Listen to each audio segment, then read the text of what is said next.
Bendecido sea nuestro gran Dios y Salvador Jesucristo. Él es el único que merece la gloria, el honor y la alabanza de nuestros corazones y de nuestros labios. Bendito sea su santo nombre por su amor y su misericordia. Hay una palabra que siempre está en mi corazón, siempre está en mis labios y la pronuncio cada mañana. Y es esa palabra que dice que Él es lento para la ira, pero grande en misericordia. Y en el libro de Lamentaciones dice que por su misericordia no hemos sido consumidos. Son expresiones de hombres que vivieron la batalla, la lucha y las pruebas y las miraron de una forma diferente que nosotros las miramos en el día de hoy. Le escribí un comentario a una hermana que publicaba algo que según ella es algo extraordinario y sorprendente. Yo a veces me quedo entristecido, a veces me paralizo al pensar lo que muchos hermanos, cómo son de frágiles en sus mentes y en sus corazones para creer todo. Lo creen todo. Así dice el Señor, así dice el Señor. Pero ustedes no saben lo que hay en el corazón de aquella persona. Vea, investigue para que entienda mejor cómo funciona un verdadero profeta de Dios. El capítulo 23 del libro de Jeremías es la base fundamental para poder entender cómo funciona un hombre usado por Dios, denominado profeta. Ahí el Señor los exhorta terriblemente a los profetas de Israel, porque ¿cuál era la situación de Israel? Era una situación caótica, era una vida de confusión, era una vida de mentira y de engaño. Los profetas habían tomado la voluntad de la gente, porque así dice Jehová, y el Señor les dice claramente, yo no los mandé. Lo que ustedes están hablando es de su propio corazón. Yo nunca les he revelado, nunca los he mandado. Entonces, para entender perfectamente eso, tenemos que leer todo ese capítulo. Y el comentario que le decía a esta hermana es porque ella pone a un satanista, pseudo satanista o satanista, no sé qué sea el tipo, pero ahí dice, ex satanista, dice, revela que cuando el cristiano ora, Satanás no lo puede tocar. Bueno, el orar es algo maravilloso, es prácticamente lo más esencial de la vida cristiana. Pero que Satanás no te vaya a pegar, no te vaya a golpear, no te vaya a tentar, no te vaya, eso es otra cosa. Eso es otra cosa. Entonces, nosotros decimos, y ella está creyendo que porque el satanista dice, el ex satanista dice, que el hombre o la mujer que ora no puede ser tocado por Satanás. Bueno, ahí tengo yo mis reservas, porque le dije que escudriñara el capítulo 11 del libro de los Hebreos para que se diera cuenta. Si en escritura hubieran hombres que al orar no tuvieran luchas, no tuvieran pruebas, pues así tendría que ser nuestra vida.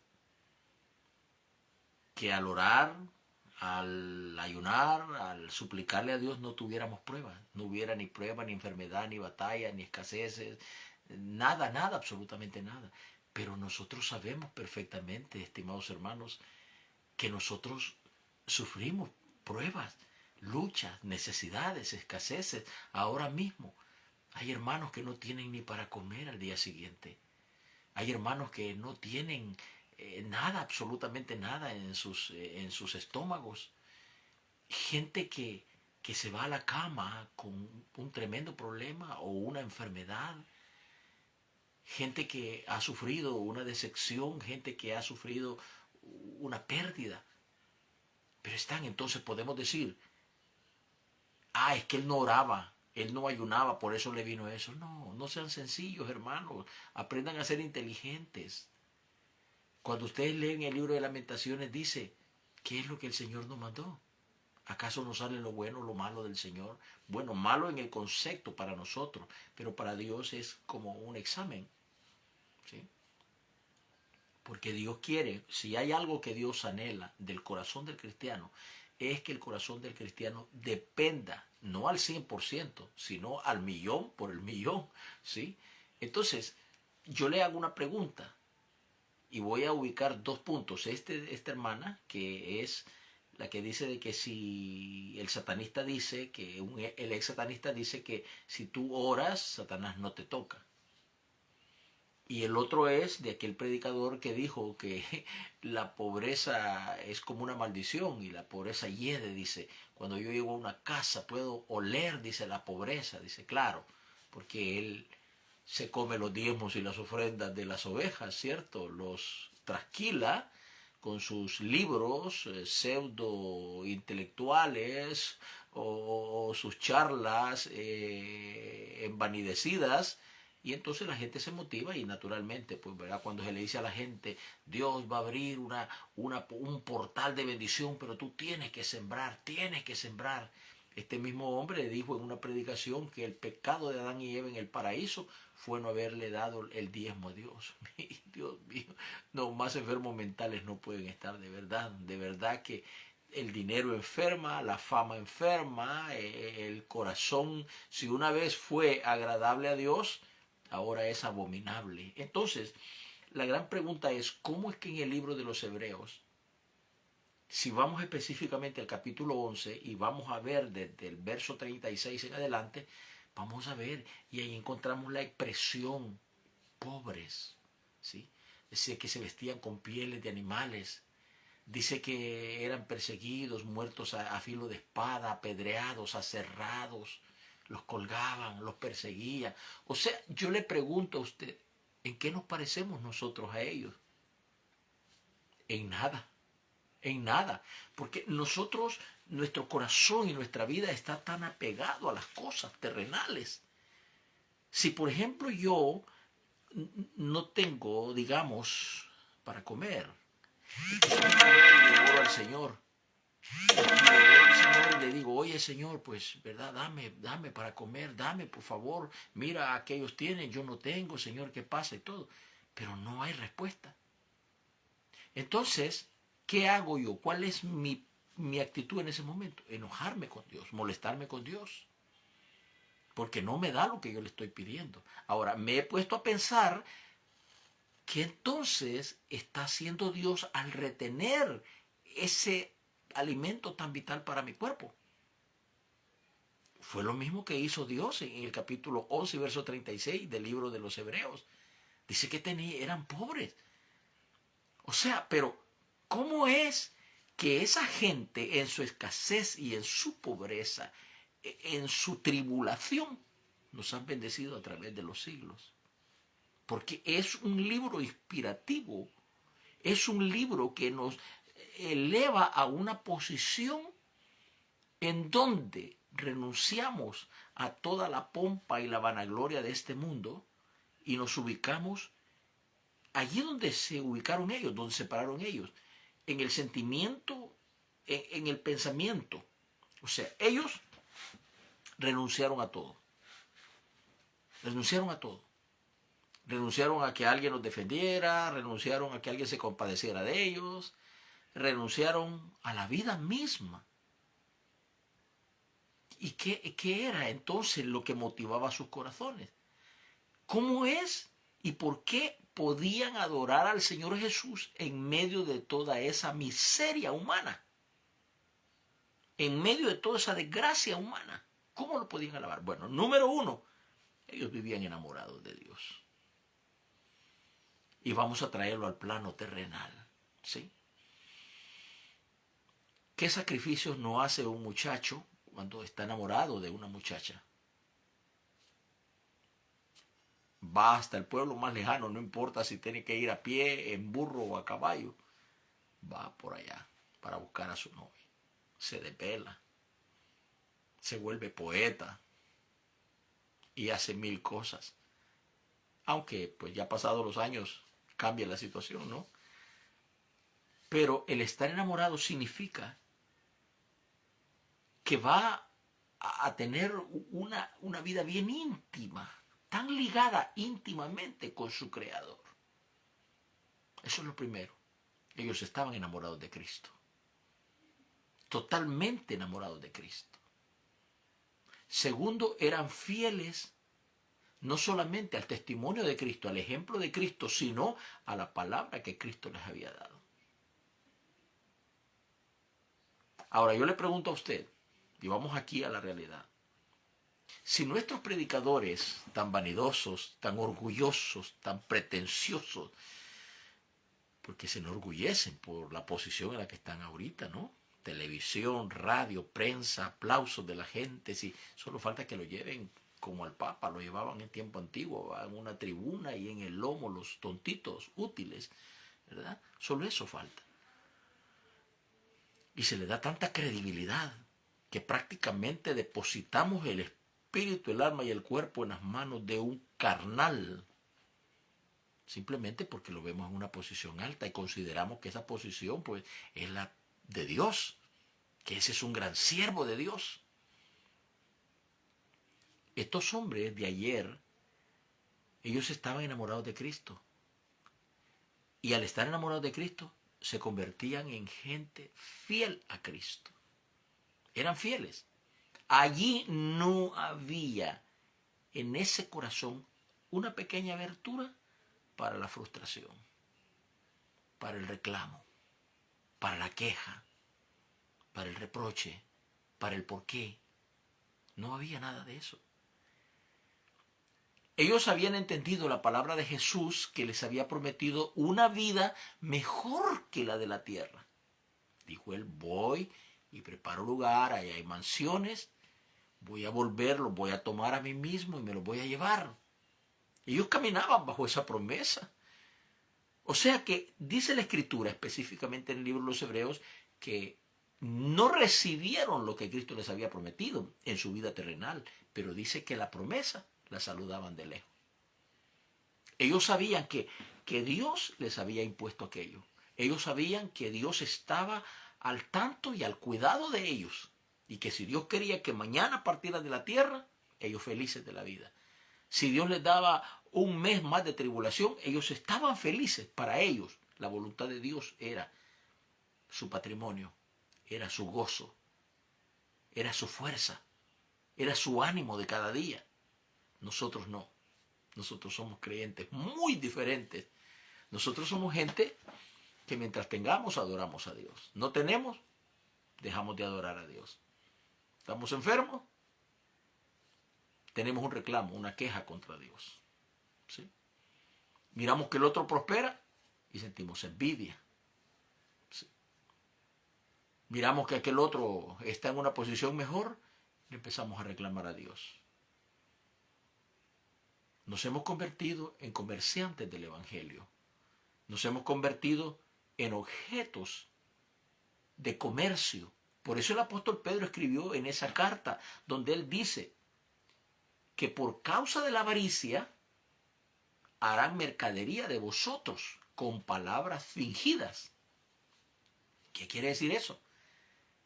Que hoy nosotros alimentamos el ego de estos hijos de las tinieblas que se autodenominan profetas, que se autodenominan doctores, profetas, evangelistas. Si no, mire, por ejemplo, vaya y vea, por ejemplo, la vida, escudriña la vida de los predicadores antes, la vida de Kenneth Copeland, la vida de Benny Hinn, la vida de Joel Austin, de Yesenia Ten, de Guillermo Maldonado, de Cash Luna, etcétera, etcétera, y etcétera. Vea y se va a dar cuenta que eran hombres y mujeres que andaban con una mano atrás y la otra adelante, ¿sí? Con ropita usada que por ahí les compartían, les daban y todo, pero visualizaron, posiblemente entraron con buen corazón, con buena voluntad de servirle a Dios, pero donde miraron que había una fuente de dinero que podía fluir y los podía engrandecer, ahí se clavaron. ¿Sí? Por eso la Escritura es clara. Santiago dice claramente que el amor al dinero, el dinero no es malo, no es malo, el dinero no es pecado. El pecado está en el corazón, cómo lo codiciamos, cómo lo buscamos, cómo lo anhelamos, a quienes pasamos encima por obtener ese dinero, por obtener esa fama. Nuestras metas hoy no son adorar a Dios, hoy no son, por ejemplo, tiene usted estos grupos musicales. ¿Cuántos de ellos vienen y dicen, bueno, me voy a inspirar a escribir esta canción porque por todo lo que Dios ha hecho por mí y todo, sí? Y esta canción pues no la voy a vender porque es mi experiencia y todo, y la voy a grabar con mi sacrificio y la voy a cantar públicamente y voy a ir por donde se me permita, por las plazas, por todos los lugares donde se me permita poder cantar esta alabanza para Dios. No, eso no funciona así. Ellos hacen contratos con las iglesias, las denominaciones de los países, y le dicen, le ponen el precio. Usted me va a pagar 100,000, $150,000 por 2 noches de campaña, llevamos nuestro equipo, etcétera, etcétera. ¿Entiende? Entonces, eso es un comercio. Eso no es que sean siervos de Dios, no. Eso no es que la alabanza yo en agradecimiento la escribí. Aquí quiero decir un punto también, voy a hacer un paréntesis. Muchos dicen, esta alabanza me la regaló el Señor. O sea, tienen unos corazones tan vacíos que no se pueden inspirar, no pueden decir, bueno, voy a hacer una alabanza basada en mi experiencia con el Señor, basada en lo que Dios ha hecho en mi vida. La voy a hacer así y se la voy a cantar al Señor como una acción de gratitud. Le voy a decir al Señor con esta alabanza que estoy agradecido por el favor y la misericordia que ha tenido para conmigo, pero eso no es así. ¿Sí? Nos envalentonamos. Jehová es mi guerrero. Oh, oh, oh. ¿Sí? Entonces, con mi alabanza pelearé. ¿Sí? Entonces, pero eso es allí solamente en el templo, solamente en la plaza, en el parque, en el estadio donde cantamos. Pero ahí para allá, ¿es cierto que se convierte esa alabanza en nuestro escudo, en nuestra fortaleza? No, no. Hoy el diablo nos ha engañado a través de alabanzas. Hemos dejado la palabra de Dios por las alabanzas que están cantando los grupos musicales. Hemos dejado el rincón de la oración por seguir a los grupos, porque hay que seguirlos. Oh, bienvenido, vienen a nuestra ciudad, no nos lo perdemos, las 2 noches, 3 noches de concierto, vamos a estar allí, porque estos sí son siervos de Dios. ¿Quién le ha dicho a usted que son siervos de Dios? ¿Quién se lo ha dicho? Se pararán en una simple tarima, sin luces, sin espectáculos, sin comerciales, sin nada. Se pararán para poder levantar las manos y adorar a Dios sin la más mínima pretensión de que la gente me mire lo que estoy haciendo y cómo lo hago y que después la gente venga y me aplaude y me aprecie. ¿Sí? No, no. Les recuerdo que los hombres adoraron a Dios en el desierto, en el interior de las cuevas. Adoraron a Dios en la clandestinidad. Sus cultos no eran esos cultos famosos que vamos a traer, tenemos 10 bailarinas allí danzando para allá, danzando para acá, y hoy hasta hombres vestidos de mujer los ponemos a danzar ahí. Qué ridículo. ¿De qué se preocupa Satanás? Les pregunto, evangélicos, ¿de qué se preocupa Satanás? No tiene de qué preocuparse. Él sabe que somos tan frágiles, Él sabe que somos de algodón, de azúcar, Él sabe que somos creyentes a conveniencia, pero no creyentes que sacrificamos para Cristo. Él lo sabe perfectamente. Entonces, ¿de qué va a tener miedo Él? No tiene miedo de nada. ¿Mm? Se recuerda cuando aquellos 2 hijos de Escevas, el sacerdote, ellos seguramente habían visto cómo Pablo reprendía a los demonios con una sola vez, no. No, una sola vez los demonios salían, quebrados y heridos mortalmente, cuando Pablo los reprendía. ¿Sí? Y entonces vieron y dijeron, también nosotros lo podemos hacer. Y pues, me imagino que se fueron a buscar su endemoniado y lo hallaron. Lo pararon y le dijeron, en el nombre del Dios que predica Pablo, te reprendemos. ¿Y sabe qué hizo el demonio? Se les fue encima. Los pescoció todos, los aruñó, los rajó de la cara, de las manos y todo, y se fueron huyendo. Y me imagino que allá dijeron ellos, ¿y qué fue lo que falló? Pues es que la presunción del corazón se ha convertido en algo tan común en nosotros, en algo tan común en el pastor, en las predicadoras, en los pseudo profetas, en los pseudo salmistas. Se ha convertido la presunción. Subimos al púlpito con el deseo que la gente nos aplauda. No, es que ustedes son simples partículas de polvo. Y cuando dejemos de comerciar con el evangelio, entonces la gloria de Dios va a descender y nos va a llenar. Algo maravilloso va a suceder en el tiempo por venir, muy luego. Dios no va a hablar a través de este montón de charlatanes que hoy están en los púlpitos hablando cosas estúpidas y torpes. Dios va a levantar hombres del silencio.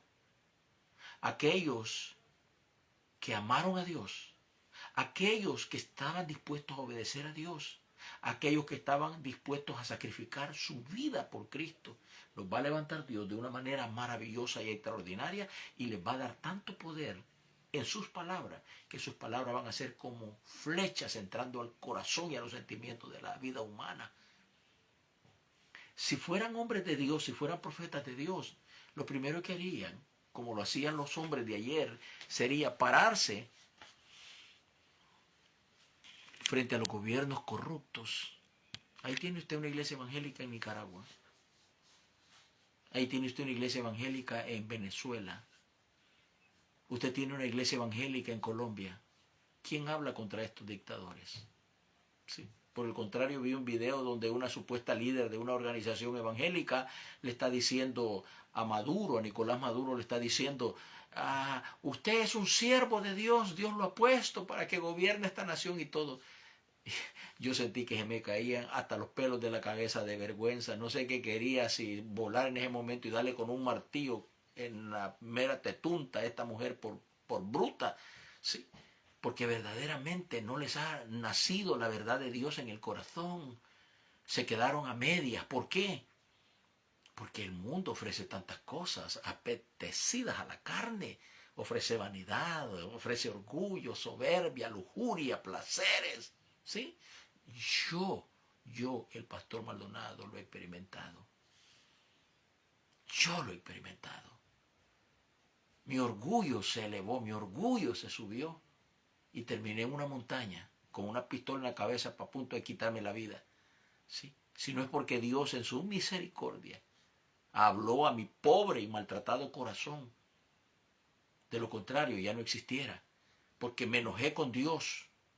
El diablo me dijo que desafiara a Dios, que lo retara. Y eso es lo que estaba haciendo arriba de esa montaña, retando a Dios, desafiándolo. Pero después, cuando bajé de esa montaña y me fui debajo de un árbol frondoso, y allí no sé, de verdad se lo digo de corazón, no sé cuánto tiempo lloré, no sé cuánto tiempo pataleé, no sé cuánto tiempo rebuzné, no sé cuánto tiempo me quejé con Dios, como un niño malcriado. Y cuando dejé de renegar, cuando dejé de hablar tonteras delante de Dios, entonces el Señor se dignó hablar a este corazón y me dijo, tú no me llamaste a mí, yo te llamé a ti. La palabra que estás predicando es mi palabra. El espíritu que yo puse en ti es mi espíritu. Dios me dio a entender que era Él el autor de todas las cosas. Que yo no tenía velo aquí en esta ceremonia. No. Entonces aprendí, como decimos en mi país, a fuerza de mamellazos. ¿Sí? Su servidor pasó por el desierto, pasó a las orillas del infierno. Quizás ni idea puede tener usted de hasta dónde tuve que llegar para poder entender a lo profundo de la oscuridad. Dios permitió que la bota de Satanás me aplastara hasta lo más profundo para poder entender que es Dios el que nos llama. Yo no busqué a Dios, yo no llamé a Dios, no lo invoqué. Él me llamó, me encontró perdido, me encontró arruinado, enfermo, me encontró hecho nada. Y entonces Él me llamó. Entonces ahora, ¿por qué yo tengo que exaltarme? ¿Por qué yo tengo que glorificarme? ¿Por qué tengo que buscar metas que no glorifican a Dios? Sería lo más absurdo de la vida. Si Él es el creador del universo, le voy a mostrar lo que las criaturas no humanas en el cielo, allá en el trono de Dios, en el planeta de Dios, en el mundo de Dios. Cuando Juan oye una voz que le dice, ven y sube, había una puerta, entró y ya estaba en las alturas, en la ciudad de Dios. ¿Sí? Véalo. ¿Y qué vio Juan? Vio un trono establecido y un ser al que no pudo describir, sino que dice, se parecía al jaspe, al crisólito, al onís, etc., como las piedras más preciosas que en la tierra puedan existir. ¿Sí? Allí vio, detrás del trono del Señor, 24 ancianos, 24 tronos. y ancianos sentados ahí todos vestidos de blanco. Vio 4 seres vivientes con alas, con 4 cabezas. Vio un número que no se podía contar de seres adorando al que estaba sentado en el trono. ¿Qué le parece? Y dice que cuando sonaba esa trompeta, los 24 ancianos se postraban sus cabezas, sus coronas de oro en el suelo, adorando al que estaba sentado en el trono. Los seres vivientes no cesaban de decir: santo, santo, santo es el Señor Dios Todopoderoso, el que era, el que es y el que ha de venir. Y la multitud de seres creados adorando al Creador en aquel trono. Imagínense, si esta imagen que le estoy mostrando, que está en escritura, que lo que fue la experiencia del apóstol Juan, la pusiéramos en nuestro corazón, seríamos más humildes cada día, más sencillos de corazón, seríamos agradables a Dios. Pero ahora somos tan engreídos que Satanás no tiene miedo de nosotros, ni se preocupa, ni se desvela, ni nos manda a vigilar porque sabe que somos obedientes a Él, porque inyectó en nuestro corazón presunción, vanidad. Yo como pastor, ¿cuántos hombres invité a predicar? Habían unos que llegaban a decirme: no, yo ya ayuné 40 días. Otros: yo ya escribí tal libros. Ahora soy doctor, tengo el título doctoral, todo. Es una porquería emocional. Eso es de la carne, de su carne. A mí hábleme de Cristo crucificado y de Cristo resucitado. Cuénteme el poder que esa sangre maravillosa puede hacer para sanarme, liberarme, perdonarme. No me cuente su historia, cuénteme la historia de Cristo para que mi corazón se eleve. Esto es lo maravilloso y lo grandioso de la vida cristiana. Cuando llegamos a entender esto, nuestra vida tiene una perspectiva diferente del cristianismo. Por eso yo, mientras pastoreé 25 años, jamás me sentí motivado a sacar a la iglesia: vamos al concierto de fulano y tal, vamos que va a venir el Billy Graham, que va a venir fulanito al estadio, que vamos a ir allá. ¿Por qué? Le enseñé a la gente que en vez de mirar al hombre buscáramos a Cristo, que en vez de oír la oratoria del hombre, fuéramos a la presencia de Dios, porque esto es agradable a Dios. Es importantísimo tener una vida íntima con Dios, esa vida del silencio, donde nadie te mira, donde nadie te oye. Créame lo que yo soy así. Yo nunca aprendí a orar en las multitudes. Claro, he orado como pastor con el rebaño y todo, pero yo tengo mi oración aparte. ¿Por qué? Porque es allí donde le abro el corazón a Dios y le cuento todo lo malo, lo equivocado que está dentro de mí. Y puedo pedir perdón, y su paz entonces me hace sentir que Dios miró, que Dios perdonó.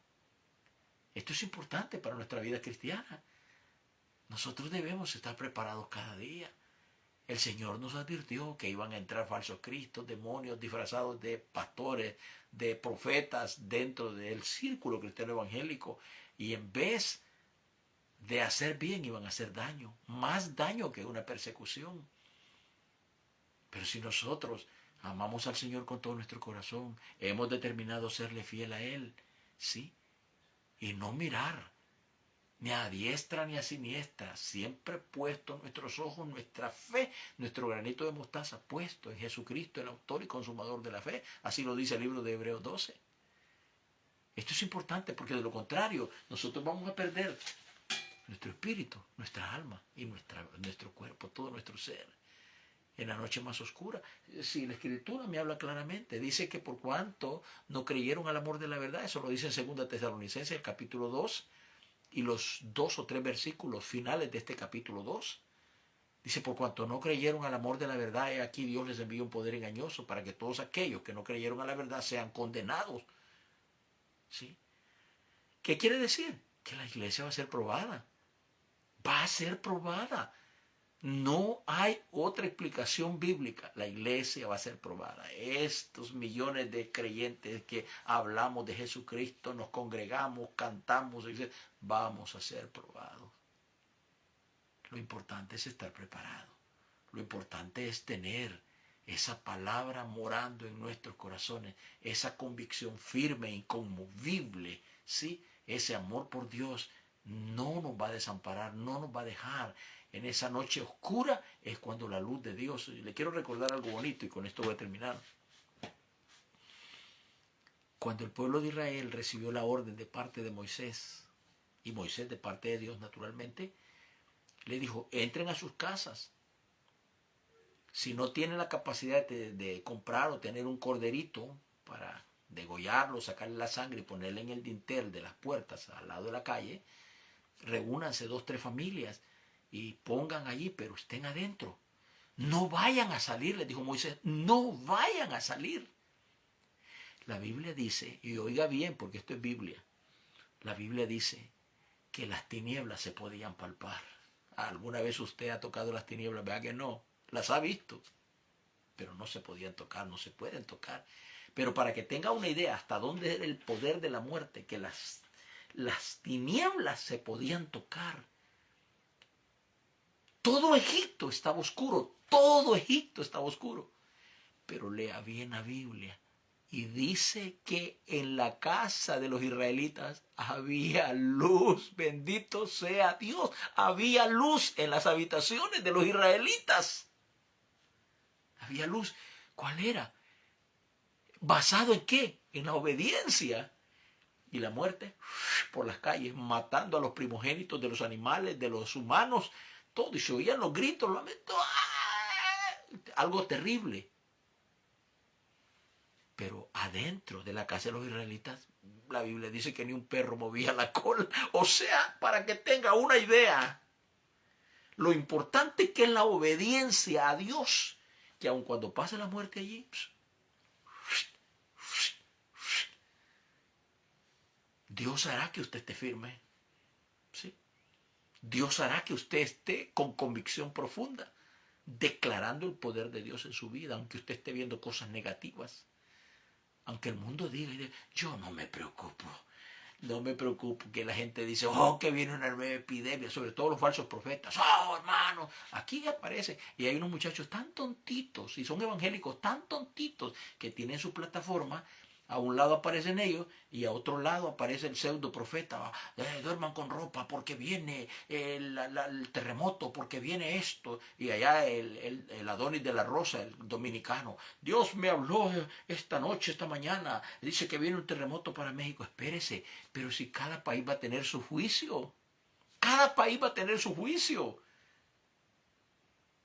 No me diga que México, todos los países, Centro, Sudamérica, México, los Estados Unidos, Europa, todos los países van a tener su juicio, ya sea en un terremoto, ya sea en una inundación, ya sea lo que sea, una guerra civil y todo, van a tener su juicio. ¿Por qué tengo yo que estar afligiendo a la gente? ¿Por qué tengo yo que estar infundiéndole temor a la gente porque la gente me admire? Ay, alabado sea Dios. Al pastor Maldonado, solamente mi hermana Laura me publica y me dice, pastor, ya envié su mensaje, ya se lo envié a mis amistades, pastor, ya se lo envié. ¿Sí? Pero el pastor Maldonado nadie lo reproduce, a no ser mi hermana. ¿Sí? Pero vaya a ver cuando están hablando mentira. 270 reproducciones. Yo me quedo admirado y digo, en vez de hacernos bien, las plataformas sociales nos han hecho tanto daño a los evangélicos. Que Dios tenga misericordia de nosotros. Porque su misericordia es inmensa. Y dice que por esa misericordia no hemos sido consumidos. Porque nunca han decaído y son nuevas cada mañana. Que Dios le bendiga en esta noche, que Dios le guarde, es el deseo de mi corazón. Y en vez de orar por usted, pronuncio aquella palabra que Moisés pronunció sobre el pueblo de Israel. Jehová te bendiga, Jehová te guarde, y Él haga resplandecer su rostro sobre ti y ponga en ti su paz. Amén.